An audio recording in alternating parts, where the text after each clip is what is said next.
holidays would not be complete without good food and good friends. And this morning we have both. We have our friend Chef Aaron from Kroger, who joins us with easy recipes for your holiday gatherings. And I was just asking him when these could be for, and he said any time of the day or any holiday. That's correct. And you have some amazing looking things here.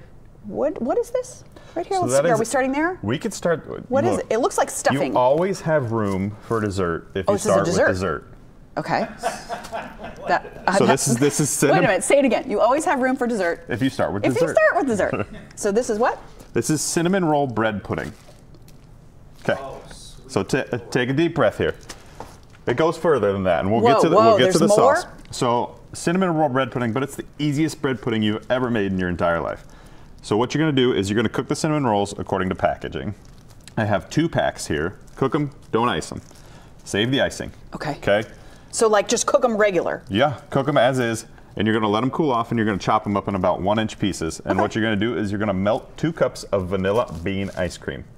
And then you're going to add 5 eggs to that, whisk it together, and then add the chopped cinnamon rolls and let it sit for about 30 to 45 minutes. And you're going to bake it in these cute little muffin tins for about 15 minutes.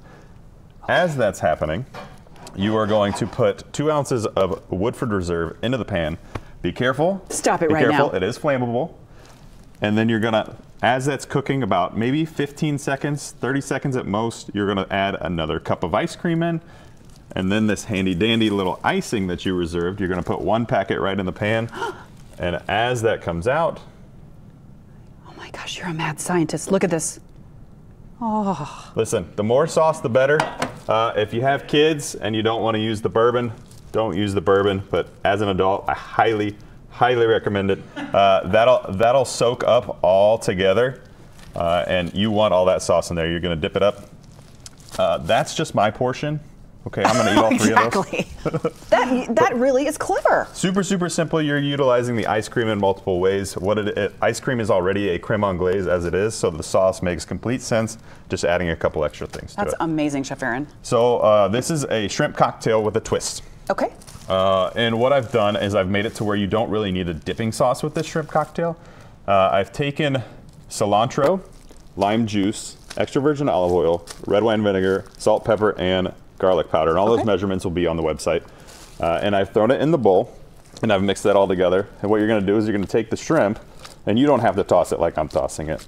But it makes it more fun if you do. But it does make it more fun. And it's impressive for your guests. And all you're going to do is you're going to toss that all together. Great finger food. It is a little messy, but the flavor is just. And so it's almost like a ceviche kind of thing. It is exactly like a ceviche, and that's why you want to do it last, because that lime juice will continue cooking that throughout the process. Okay. But that's super fresh, super light. Ooh, it smells wonderful too. Yeah, it's neat. It's similar to a chimichurri, what you're making. Yeah. But a little lighter, a little more acid to it. Love that. And then the piece de resistance. Last hurrah, if you will. So what this is like a beef Wellington, but keto style. There's no puff pastry around the outside. What I've done is I've taken a beef tenderloin, and I've cut the ends off here so you can see it when it's done. I've seasoned it with salt, 5 salt, 5 pepper seasoning, and I seared it on all sides. After that, I pulled it off, let it cool, put Dijon mustard on the outside of that. I threw mushrooms and onions in the same pan that I had the tenderloin searing in. Let that cook down, cook out all the liquid. What's that called? A mushroom duxelle.